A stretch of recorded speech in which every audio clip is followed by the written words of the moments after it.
오늘 주시는 하나님의 말씀은 스가랴 1장 7절에서 17절입니다. 다 같이 일어나셔서 한 절씩 교독하겠습니다.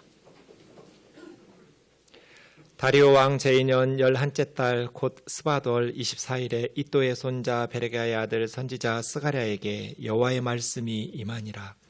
내가 밤에 보니 한 사람이 붉은 말을 타고 골짜기 속 화석류나무 사이에 섰고 그 뒤에는 붉은 말과 자줏빛 말과 백마가 있기로 내가 말하되 내 주여 이들이 무엇이니까 하니 내게 말하는 천사가 내게 이르되 이들이 무엇인지 내가 내게 보이리라 하니 화석류나무 사이에 선 자가 대답하여 이르되 이는 여호와께서 땅에 두루 다니라고 보내신 자들이니라. 그들이 화석류나무 사이에 선 여호와의 천사에게 말하되 우리가 땅에 두루 다녀 보니 온 땅이 평안하고 조용하더이다 하더라.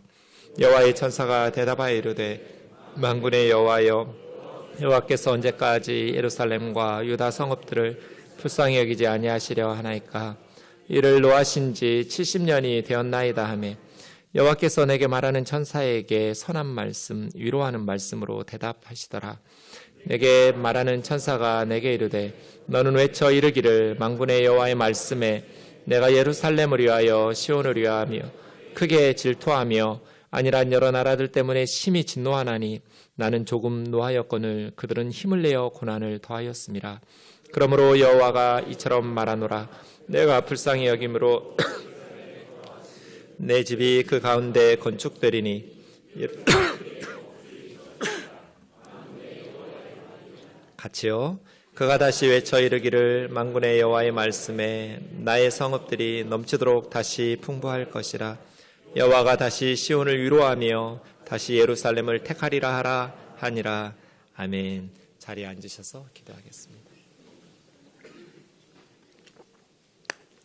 우리 안에 거하시는 성령님, 새해 첫 주일 하나님께서 우리 각 사람에게 말씀하여 주옵소서. 미련하고 연약한 종을 주님 손에 맡기옵고 예수님의 이름으로 기도하옵나이다. 아멘. 코로나 직전에 한 장로님이 저에게 목사님 교회에 대한 설교 좀 해주세요 이런 말씀을 하신 적이 있습니다. 잊혀질 수도 있는 지나가면서 하신 말씀이었는데 그 말씀이 몇 년 동안 계속 생각이 났습니다. 목사님 교회에 대한 설교 좀 해주세요. 그래서 교회에 대해서 언젠가는 설교를 하리라는 생각을 가지고 있었습니다. 올해는 매월 첫째 주일마다 교회에 대한 설교를 하려고 합니다. 성경적인 건강한 교회가 세상의 희망입니다. 교회를 성경적으로 건강하게 만들어야 역사의 희망을 밝힐 수 있습니다. 세상을 살리는 것은 학교나 정부나 회사나 기업이 아닙니다. 교회입니다. 교회를 통해서 하나님은 일하시기 때문입니다. 물론 지상의 교회는 완전한 교회가 하나도 없습니다. 다 허물이 많고 죄가 있습니다. 천상의 교회는 죄가 없이 완전하게 하나님을 경배하는 교회이지요. 하지만 어느 면에서는 천상의 완전한 교회보다 지상의 허물이 많은 교회가 훨씬 가치가 있습니다. 왜냐하면 예수님이 말씀하신 것처럼 보고 믿는 것보다 보지 않고 믿는 믿음이 더 귀하다고 하신 것처럼 천상에 보고 믿는 완전한 흠없는 교회이지만 그러한 경배와 예배도 소중하지만 비록 허물이 많은 교회라 할지라도 지상에 보지 않고 하나님을 믿고 따르는 천국에서는 할 수 없는 이 땅에서만 가능한 보지 않고 믿는 믿음으로써 사는 그 교회가 그리스도의 신부이기 때문입니다. 예수님을 사랑한다고 말하면서 그리스도의 신부인 교회를 사랑하지 않는 것은 불가능한 일입니다. 교회를 사랑하지 않는 사람이 나 교회는 사랑하지 않지만 예수님은 사랑해 이 말은 거짓말입니다. 허물이 많아도 예수님께서 허물 많은 그 교회를 위해서 죽으셨고 그 교회를 예수님의 신부로 삼으셨기 때문에 예수님을 사랑하는 사람은 교회를 아끼고 사랑하게 되어 있습니다. 그래서 우리는 이제 교회에 대해서 매월 첫째 주일마다 교회가 무엇인지 생각해 보려고 합니다. 스가랴서는 구약 성경 맨 뒤에서 두 번째 있는 구약성경 끝에 있는 성경입니다. 12권의 소선지서 중에 11번째 선지서가 스가랴서입니다. 스가랴서의 구조에 보면 오늘 본문 1장 7절부터 6장까지가 9개의 환상이 나오는 부분입니다. 우리는 이 부분을 가지고 교회에 대해서 생각해 보려고 합니다. 교회가 무엇인지에 대해서 이 9개의 환상이 잘 설명하고 있기 때문에 그렇습니다. 오늘 1장 7절에 보시면 역사적 배경이 나옵니다. 다리오 왕 제2년 11월 24일. 다리오 왕은 이스라엘 왕이 아닙니다. 페르시아 왕입니다. 이스라엘은 바벨론에게 멸망했기 때문에 왕이 없었습니다. 그래서 지금 언제 하나님께서 이 말씀을 스가랴를 통해서 전파하셨는지를 기록할 때 다리오 왕을 기준으로 삼을 수밖에 없었습니다. 다리오가 왕이 된 지 2년째, 이것은 주전 520년입니다. 이스라엘은 바벨론에게 멸망했는데 바벨론에게 주전 586년에 멸망했고 그때 성전이 불타고 예루살렘이 다 멸망했지요.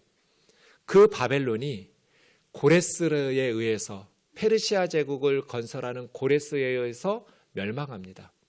바벨론을 멸망시킨 바사 페르시아 왕 고레스는 왕이 되고 칙령을 하나 낸, 이걸 고레스 칙령이라고 합니다. 바벨론 제국 때 포로로 끌려왔던 피정복 국가들을 조상들의 땅으로 돌아가도록 허락한 것, 이것이 고레스 칙령입니다. 이스라엘 백성들도 다니엘이 맨 처음 끌려갔던 때가 주전 605년이거든요. 3차에 걸쳐서 포로로 끌려갔는데 그때로부터 계산하면 예레미야 선지자가 말한 것처럼 70여 년 가까이 바벨론에서 포로로 살다가 이제 드디어 조상들의 땅으로 고레스 칙령에 의해서 돌아오게 됩니다. 그때가 주전 537년입니다. 주전 537년에 돌아와서 536년경부터 무너졌던 제1성전 솔로몬 성전 그 자리에 제2성전 수룹바벨 성전을 건축하기 시작합니다. 그런데 공사가 시작되고 얼마 지나지 않아서 공사가 중단됩니다. 왜냐하면 북쪽의 사마리아 사람들과 주변 국가 사람들이 위협하고 협박을 했기 때문입니다. 이들은 경제적으로도 연약했고 군사력도 없었기 때문에 주변국들의 위협과 조롱 속에서 하나님의 성전을 짓지를 못하고 멈추어 15, 16년이 지나간 때 오늘 본문이 나오는 520년이 됩니다. 주전 520년 6월에 하나님께서 학개 선지자들을 통해서 말씀 전하기 시작하셨고 2달 후인 8월에 스가랴 선지자를 통해서 학개와 동일한 말씀을 전파하기 시작했습니다. 이때부터 두 선지자의 하나님의 말씀에 힘입어서 중단되었던 제2성전 수룹바벨 성전 재건 공사가 시작되었고 515년에 제2성전이 완공돼서 하나님 앞에 봉헌식을 하게 됩니다. 이런 역사적 상황 속에서 주전 520년 11월 24일 오늘 본문 말씀을 주신 것입니다. 70년 동안 포로 생활을 마치고 조국으로 돌아온 사람들은 어떤 노래를 부를까요? 나라가 망해서 외국에 끌려가서 우상 숭배하는 사람들 밑에서 종노릇하던 그 비참한 생활이 청산되고 드디어 고레스 칙령에 의해서 조국으로 돌아와서 그들은 새로운 삶을 살기 시작할 때 시편 126편을 노래했습니다. 시편 126편은 이렇게 시작합니다. 여호와께서 시온의 포로를 돌려보내실 때 우리는 꿈꾸는 것 같았도다. 해방이 되어서 고향으로 돌아가는 그들은 꿈꾸는 것 같았어요. 이게 꿈이야 생시야 너무 좋았어요. 그때 입에는 웃음이 가득했고 혀에는 찬양이 가득했어요. 입만 열면 웃음이 터져 나왔고 혀만 움직이면 하나님을 찬송하는 소리가 울려 퍼졌어요. 너무 행복했어요. 외국인들이, 국제 언론이 여호와께서 그들을 위하여 큰 일을 행하셨다고 말하기 시작했어요.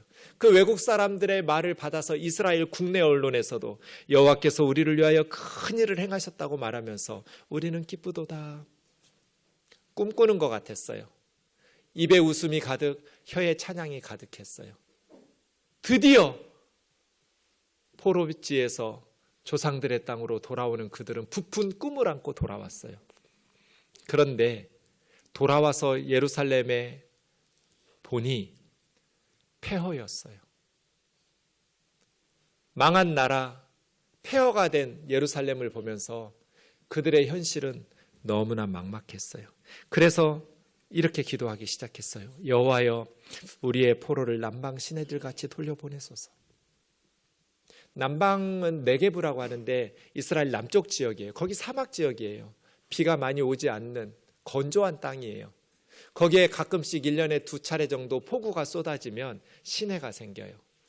그러면 이제 싹이 나고 꽃이 피고 열매가 맺히죠.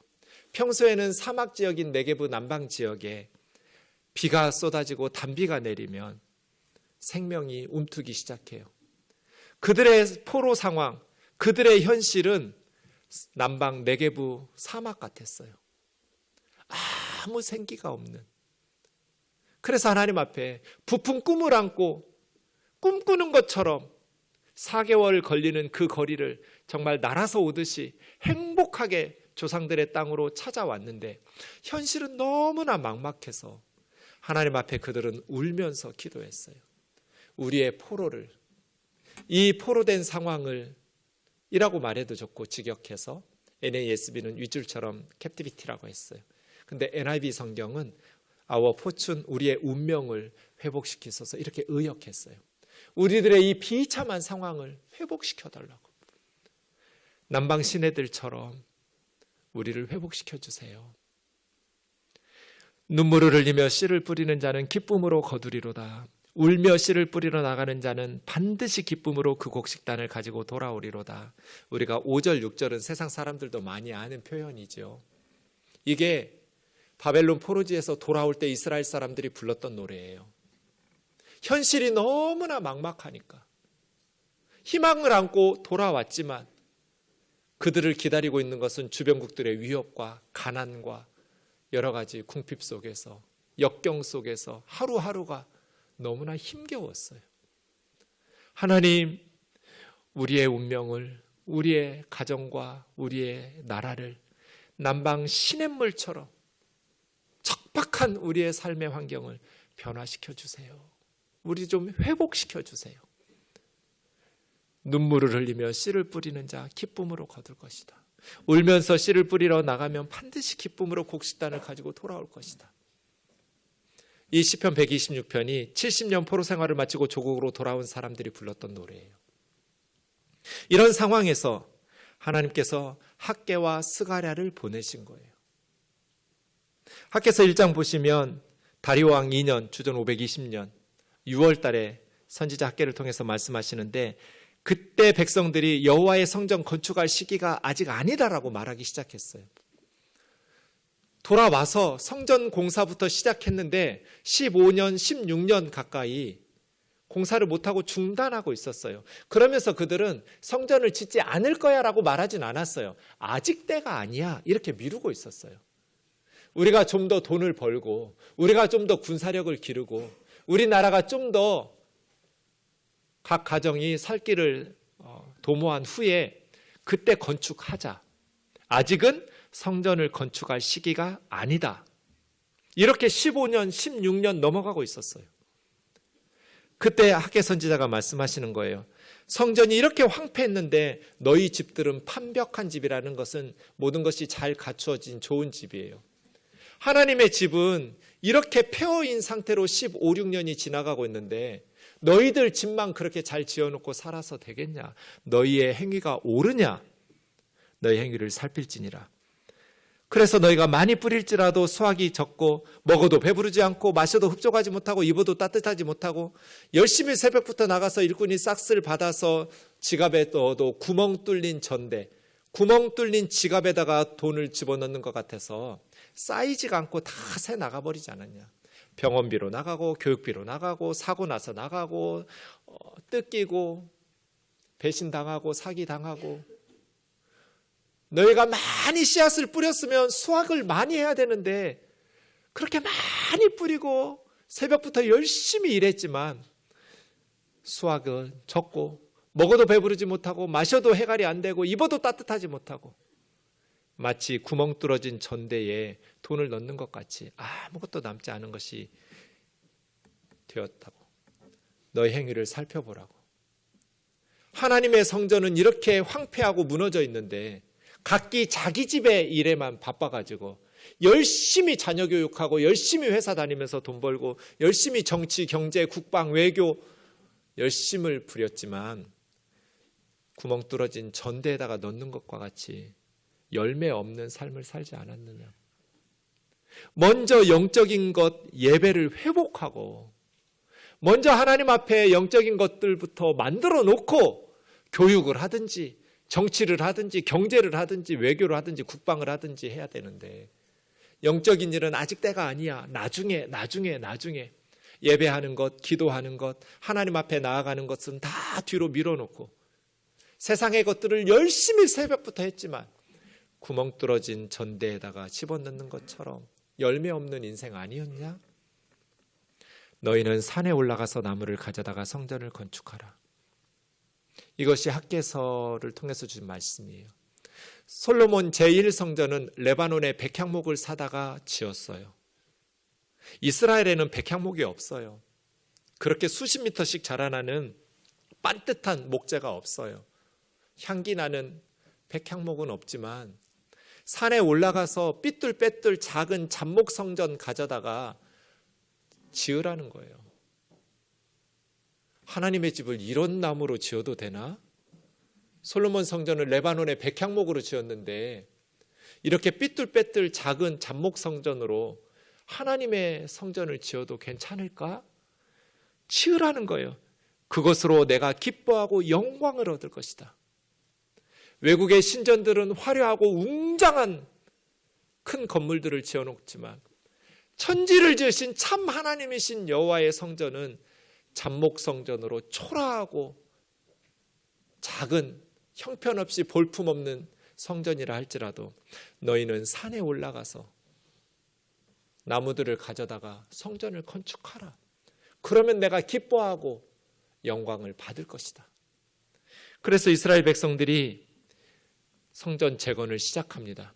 하나님께서 총독 스룹바벨의 마음과 대제사장 여호수아의 마음과 남은 바 모든 백성들의 마음을 감동시키셨어요. 옛날 성경은 흥분시키셨다고 그랬어요. 흥분이 좀 더 원어에 가까워요. 우르라는 말은 흔들어 깨운 거거든요. 막 흥분한 거예요. 리더 두 사람, 정치적인 리더인 총독 스룹바벨과 영적인 리더인 대제사장 여호수아의 마음을 하나님께서 흔들어 깨우셨어요. 그리고 하나님의 말씀을 들었을 때 백성들의 마음을 흔들어 깨우셨어요. 상황은 변한 게 아무것도 없어요. 갑자기 돈이 생긴 것도 아니고 갑자기 사마리아와 주변국 사람들의 위협이 사라진 것도 아니에요. 상황은 변한 게 하나도 없는데 마음이 변했어요. 리더들의 마음과 백성들의 마음이 하나님의 말씀을 듣고 감동을 받았어요. 그래서 6월 24일부터 공사를 시작됐는데 이때는 1년 중에 가장 바쁜 농번기예요. 가을 추수해야 될 때거든요. 지금으로 하면 더하기 3개월쯤 하면 돼요. 그러니까 7월쯤이니까 10월쯤 한참 가을거지 해야 돼. 그거 끝내놓고 대속죄일과 초막절 지켜야 되거든요. 그러니 1년 중 가장 바쁜 농번기에 한 달만 있다가 추수 끝내놓고 이왕 15년, 16년 쉬고 있었는데 한 달 더 쉰다고 바쁜 농사 좀 끝내놓고 일 시작한다고 뭔 큰 문제이겠어요. 근데 그들은 그렇게 생각하지 않았어요. 하나님 말씀 듣고 바로 공사 재건 시작하면서 515년에 성전을 완공해서 하나님 앞에 봉헌식을 드렸어요. 이것이 학개와 스가랴의 역사였어요. 성전을 짓는 동안에 그들은 계속 이런 말씀을 들었어요. 2장 3절에 보면 이전에 솔로몬 성전의 영광을 보았던 노인들이 이 스룹바벨 성전 제2성전을 볼 때 너희 눈에 보잘것없지 아니하냐? 보잘것없었죠. 솔로몬 성전은 웅장하게 레바논의 백향목 성전인데 지금 스룹바벨 성전은 잡목 성전이잖아요. 너무나 초라하고 볼품없는 성전이어서 너희 눈에 이 성전이 보잘것없지 않냐? 그러나 여호와가 이르노라 스룹바벨아 스스로 굳세게 할지어다 대제사장 여호수아야 스스로 굳세게 할지어다 이 땅 모든 백성아 스스로 굳세게 하여 일할지어다 내가 너희와 함께하노라. 다른 아이들은 공부도 잘하고 명문대학 들어가고 직장도 엄청나고 스펙 좋아지고 다른 사람들은 사업도 잘 되고 하는 일마다 번성하고 그런데 나는 보잘것없는 자꾸 하찮아 보여서 낙심이 되잖아요. 우리 아버지는, 우리 할아버지는, 우리 조상들은 레바논에 백향목을 사다가 하나님을 위해서 일했는데 우리는 너무나 작고 초라한 잡목성전을 지으려니까 기운이 빠지잖아요. 그때 하나님께서 선지자들을 통해서 스스로 굳세게 할지어다, 스스로 굳세게 할지어다, 스스로 굳세게 하여 일할지어다, 내가 너희와 함께하노라. 은도 내 것이요 금도 내 것이다. 이 성전은 나중 영광, 제2성전의 영광이 이전 영광, 솔로몬 성전의 영광보다 더 클 것이다. 레바논의 백향목으로 지었던 솔로몬 성전보다 잡목으로 지었던 낮은 성전이 훨씬 더 큰 영광을 받을 것이다. 그곳에 예수님이 임하셔서 말씀을 가르칠 거거든요. 내가 이곳에 평강을 주리라. 작은 일의 날이라고 멸시하는 자가 누구냐? 하나님은 선지자들을 통해서 계속 그들을 격려하셨어요. 세상적인 시각으로 보면서 너희들의 삶을 작고 초라하다고 멸시하지 말아라. 낙심하지 말아라. 이까짓 것 가지고 뭘 할 수 있겠어? 포기하지 말아라. 내가 너희의 순종을 통해서 기뻐하고 영광을 받을 것이다. 내가 너희 하는 일에 복을 주고 평강을 줄 것이다. 작은 일의 날이라고 멸시하는 자가 누구냐? 사랑하는 자매 형제 여러분, 저와 여러분의 삶이 사람들의 눈에 작고 초라할지라도 우리 스스로 그렇게 가치없이 여기면서 낙심하고 포기하지 않기를 주의 이름으로 축원합니다. 하나님은 사람들과 평가가 달라요. 세상 사람들은 솔로몬 성전하고 스룹바벨 성전하고 비교 대상이 아니에요. 하지만 하나님께서는 이전 솔로몬 성전의 영광보다 잠복 성전인 스룹바벨 성전의 영광이 더 클 것이라고 말씀하셨어요. 그들은 눈물을 흘리면서 씨앗을 뿌리고 있었어요. 눈물을 흘리며 씨앗을 뿌리고 있는 사람들에게 주셨던 하나님의 말씀, 스가랴. 9개의 환상, 하나님의 백성, 교회는 무엇인가? 오늘 첫 번째 환상을 보겠습니다. 8, 9절 같이 읽겠습니다. 시작. 내가 밤에 보니 한 사람이 붉은 말을 타고 골짜기 속 화석류 나무 사이에 섰고 그 뒤에는 붉은 말과 자줏빛 말과 백마가 있기로 내가 말하되 내 주여 이들이 무엇이니까 하니 내게 말하는 천사가 내게 이르되 이들이 무엇인지 내가 내게 보이리라 하니. 밤이었어요. 시간적으로 밤이었겠지만 역사적으로도 상징적으로도 밤이에요. 앞이 보이지 않는 부푼 꿈을 안고 조상들의 땅으로 돌아왔는데 현실은 너무나 막막했어요. 그래서 하나님의 집을 짓다 말았어요. 그렇게 15년, 16년이 지나가고 있었어요. 밤이었어요. 희망이 보이지 않는. 그런데 화석류 나무 사이에 한 사람이 붉은 말을 타고 서 있었어요. 이 붉은 말을 타고 화석류 나무들 사이에 서 있는 한 사람, 예수 그리스도예요. 랍비들은 메시아라고 그랬어요. 우리는 예수 그리스도라고 말하죠. 화석류 나무는 이렇게 생겼어요. 하다스라고 하는데요. 소귀 나무라고도 해요. 그냥 이스라엘 주변에 있는 산에 올라가면 많이 있는 나무. 작고 초라한 나무예요. 상처나면 향기를 진하게 내서 도금향이라고 부르기도 해요. 느헤미야 8장 15절에 보면 산에 가서 감람나무, 들감남나무, 화석류나무, 종려나무 이런 가지 가져다가 초막을 지으라고. 그러니까 이스라엘 사람들이 초막절에 초막 지을 때 쓰는 주변에 널려있는 나무들 중에 하나예요. 작고 초라한 나무예요. 학개 1절 8절에서 산에 올라가서 나무를 가져다가 성전을 건축하라고 말씀하신 그 산에 올라가서 건축한 잡목 성전을 짓는 나무들 중에 하나예요. 화석류 나무들 사이에 예수님이 서 계셨어요. 이게 교회예요. 세상 사람들이 볼 때는 너무나 작고 초라한 비천하고 가난하고 멸시받았던 그들의 상황 속에서 붉은 말을 타고 예수님이 함께하고 계셨어요. 우리가 힘들게 사마리아 사람들에게, 암몬 사람들에게, 모압 사람들에게 주변국들의 위협과 조롱을 받으면서 무시당하고 멸시받고 그렇게 초라한 낙심할 만한 상황 속에 있었지만 주님이 우리와 함께 하고 계셨어요. 화석류 나무 사이에 주님이 붉은 말을 타고 계셨어요. 그 자리에. 그게 교회예요. 교회란 비천하지만 예수 그리스도를 모신 공동체예요. 화석류 나무 그 사이에 계신 한 분, 한 사람, 예수 그리스도. 레바논의 백향목이 아니에요. 삐뚤빼뚤 작은 초라한 상처나면 진한 향기를 내뿜는 그러한 화석류 나무예요. 그런데 그곳에 주님이 함께하고 계셨어요. 세상의 멸시를 받고 있는 그 하나님의 백성들과 주님이 함께하고 계셨어요. 그래서 교회란 자선단체가 아니라 하나님을 만나는 곳이에요. 화석류 나무 사이에 그리스도가 계신 그곳이 교회거든요. 그래서 우리는 교회를 좋은 선한 일을 하는 자선 사업하려고 모이는 것이 아니라 하나님을 만나려고 오는 거예요. 새해가 시작되었습니다. 하나님을 사모하는 예배자들이 되기를 주의 이름으로 축원합니다. 왜 목사가 되고 장로가 되고 권사가 되고 직분이 있고 신앙생활을 수십 년씩 하는데도 세상에 대한 염려와 근심을 끊어내지를 못하고 삶과 신앙생활에 기쁨과 열정이 없이 늘 불평과 원망하고 걱정하면서 살까요? 하나님을 만나지 못했기 때문이에요.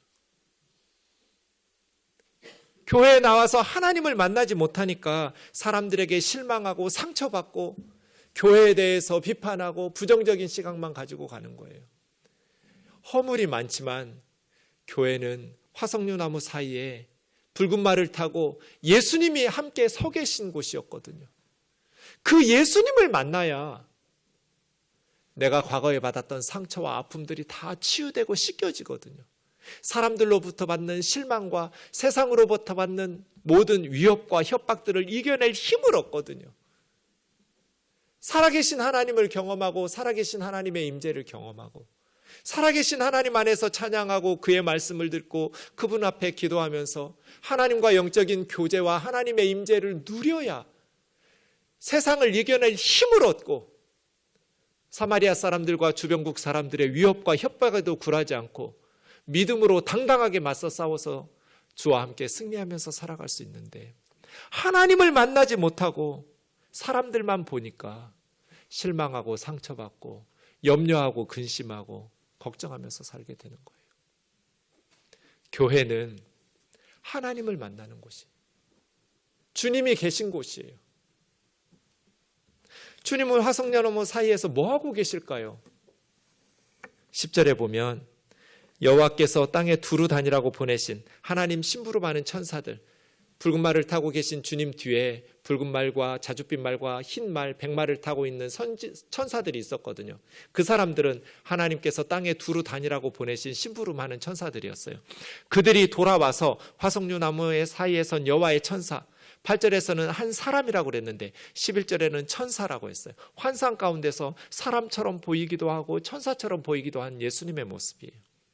그 예수님에게 3명의 천사들이 땅을 두루 다니고 돌아와서 보고를 해요. 뭐라고 보고하느니 온 땅이 평안하고 조용하더이다.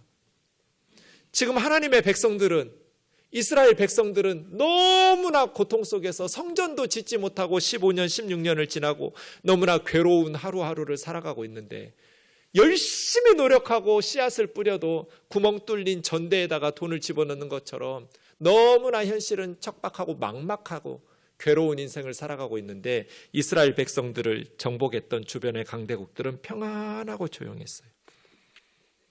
그래서 이 화석류 나무 사이에 선 예수님이 하나님 앞에 중보기도를 합니다. 그것이 12절입니다. 우리 안에 계시는 주님은 우리를 위해서 뭐하고 계시는가? 하나님께 기도하고 계세요. 만군의 여호와여, 여호와께서 언제까지 예루살렘과 유다 성읍을 불쌍히 여기지 아니하려 하시나이까? 이들에게 노하신 지 70년이 되었습니다. 이것이 예수님의 중보기도였어요. 뭐 해달라는 거예요? 하나님의 백성들을 불쌍히 여겨달라는 거예요. 예수님이 지금도 우리를 위해서 하나님 앞에 중보하면서 기도하세요. 하나님, 김 집사를 불쌍히 여겨주세요. 저렇게 자식 때문에 마음고생하고 있는 이 집사를 불쌍히 여겨주세요. 저렇게 사람들에게 고통받고 직장에서, 학교에서, 가정에서 역경과 시련 속에서 믿음으로 살려고 발버둥치는 아무개 장로를 불쌍히 여겨주세요. 주님이 우리를 위해서 그렇게 기도하고 계신다고. 화석류 나무 사이에서 주님은 그냥 가만히 계시는 것이 아니라 하나님의 백성들을 위해서 기도하고 계세요. 이게 교회예요. 주님의 기도를 받는 사람들, 주님의 중보 기도를 힘입어서 하나님의 불쌍히 여기심을 받는 사람들. 우리가 잘나고 착하고 믿음 좋아서 지금까지 살고 있는 것이 아니라 예수님께서 우리를 위해서 하나님 앞에 불쌍히 여겨달라고 기도하셨기 때문에 우리가 지금 살고 있는 거예요. 여호와께서 내게 말하는 천사에게 선한 위로의 말씀으로 대답해 주셨는데 뭐라고 대답하셨냐면 14절이에요. 내가 예루살렘을 위하여 시온을 위하여 크게 질투하여 안일하고 평안히 살아가는 주변의 강한 나라들 때문에 심히 진노하나니 하나님께서 이스라엘의 죄에 대해서 조금 분노하셨는데 하나님의 징계의 도구로 쓰임받았던 아수르나 바벨론이나 주변 강대국들은 이스라엘 백성들에게 너무나 잔인무도하게 고난을 주었기 때문에 하나님께서 질투하시면서 그들을 심판하시겠다는 거예요. 그러므로 16절 내가 불쌍히 여길 것이 내가 예루살렘을 불쌍히 여길 것이다. 불쌍히 여기서 하나님께서 뭐 하셨어요? 내가 그들에게로 돌아올 것이다. 성전만 지어놓고 건물만 덩그러니 짓는다고 회복이 되지 않아요. 더 중요한 건 하나님의 임재예요. 내가 돌아올 거야. 내가 그들을 떠났었는데, 내가 예루살렘을 떠났었는데, 왜냐하면 예루살렘이 너무나 악하게 죄를 짓고 사니까, 하나님이 떠나니까 시군죽 먹기처럼 주변의 강대국들이 군대를 끌고 와서 예루살렘을 불질러서 정복했었지만 이제 내가 다시 예루살렘으로 돌아올 거야. 예수님의 중보 기도를 듣고 여호와여 언제까지 예루살렘과 유다 성읍 사람들을 불쌍히 여기지 않겠습니까? 노하신 지 70년이 지났는데 불쌍히 여겨주세요. 내 백성을 불쌍히 여겨주세요. 그 기도를 들으시고 하나님께서 내가 불쌍히 여김으로 돌아올 거야. 2024년 저와 여러분에게 우리 하나님이 우리를 불쌍히 여기셔서 우리에게 돌아오시는 복된 해가 되기를 주의 이름으로 축원합니다. 예루살렘에 하나님의 집에 먹물이 쳐지면서 건축될 것이다. 단순히 성전만 건축될 것이 아니라 다시는 내가 그들을 떠나지 않을 것이고 나의 성읍들이 넘치도록 풍성해지기 시작할 것이다. 하나님이 함께 계셔야 구멍 뚫어진 전대에다가 돈 집어넣는 것과 같은 인생이 아니라 구멍 뚫리지 않은 전대에다가 동전 집어넣는 것과 같아서 우리가 열심히 공부할 때, 열심히 노력할 때 우리가 수고한 땀방울이 헛되게 돌아가지 않죠. 새해 첫 신년 감사 예배 주일인데 올해 열심히 살 거야 이렇게 다짐하는 사람, 하지 않는 사람 거의 없어요. 누구나 다 열심히 살라고 하고 학생들은 열심히 공부하려고 해요. 하지만 열심히 산다고 해서 열매가 맺히나요? 그 땀방울이 다 땀방울의 대가를 거둘 수 있나요? 그렇지 않아요. 하나님께서 함께 하셔야 돼요. 하나님께서 함께 하셔야 우리의 땀과 눈물이 열매를 거둘 수 있어요. 그래서 하나님께서 우리에게 돌아오시고 먼저 성전을 건축해 놓고 하나님을 위해서 영적인 예배를 회복하고 기도를 회복하고 하나님의 임재를 사모하고 하나님을 사랑하면서 하나님의 위로로서 다시 승리하게 되는 것입니다. 로마서 8장 34절 같이 읽겠습니다. 시작. 누가 정죄하리요 죽었을 뿐 아니라 다시 살아나신 이는 그리스도 예수시니 그는 하나님 우편에 계신 자요 우리를 위하여 간구하시는 자시니라. 예수님은 지금도 우리를 위해서 간구하고 계십니다. 교회입니다. 교회. 화석류 나무 사이 그곳에 서 계신 예수 그리스도, 그곳에서 하나님의 백성들을 불쌍히 여겨달라고 여호와 하나님 앞에 중보하며 기도하시는 그곳이 교회입니다. 하나님을 만나는 곳, 하나님의 임재를 누리는 곳, 그래서 사랑하는 자매 형제 여러분, 시편 126편 4절에서 6절을 다시 기억하십시오. 아무리 막막해도, 아무리 상황이 답답해도, 눈물이 나와도 포기하지 말고 씨앗을 뿌리십시오. 여러분과 함께하고 계시는 예수 그리스도를 바라보십시오. 우리를 불쌍히 여겨달라고 기도하고 계시는 예수 그리스도를 바라보십시오. 울며 씨를 뿌리러 나가는 자는 반드시 기쁨으로 그 곡식단을 가지고 돌아오게 될 것입니다.